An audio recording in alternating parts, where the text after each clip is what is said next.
Hi, this is Josh Olson, and you're watching Trailers from Hell. The producer Dino De Laurentiis had a very interesting, very diverse, and very long career.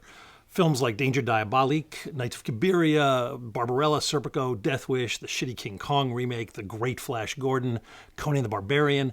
But in 1986, he produced two of his very finest films, and then managed to market both of them into box office failure. The first was the brilliant Blue Velvet, which might just be the greatest film of the 80s. And the other one introduced the world to one of the greatest monsters in literary and cinematic history, Hannibal Lecter. This is Michael Mann's version of Thomas Harris's Red Dragon. This is Manhunter, except no substitutes. This movie pretty much started the whole profiler genre. There have been a handful of movies about FBI agents or cops who do what Will Graham does in this movie, but this is the one where it all came together, where we saw our first real profiler as a character and examined the impact of the job on the man.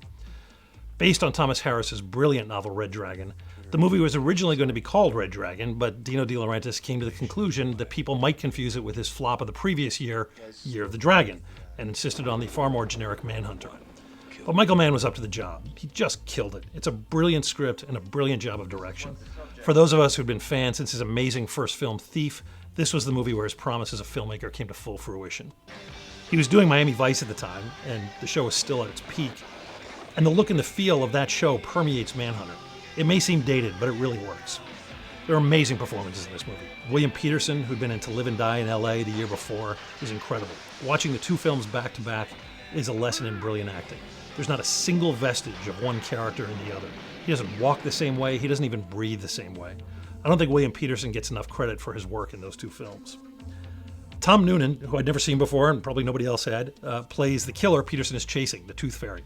He's terrifying and imposing, but there are scenes where you find yourself being sucked into his humanity, and they might be the most frightening scenes in the film. There's nothing creepier than finding yourself identifying with a delusional, psychotic serial killer. And then there's Brian Cox, the Scottish actor, as Hannibal Lecter. Every time I watch this film, which is often and regularly. There have been numerous versions of this film released on video over the years. The first time it ran on cable, it had scenes added that hadn't been in the theatrical version, and they're great. Since then, there are so many different cuts, I don't even know which one the authoritative one is. I hope that someday Michael Mann comes out with a comprehensive cut of the movie, and I hope it includes my favorite scenes. But the truth is, you can't go wrong with any of them.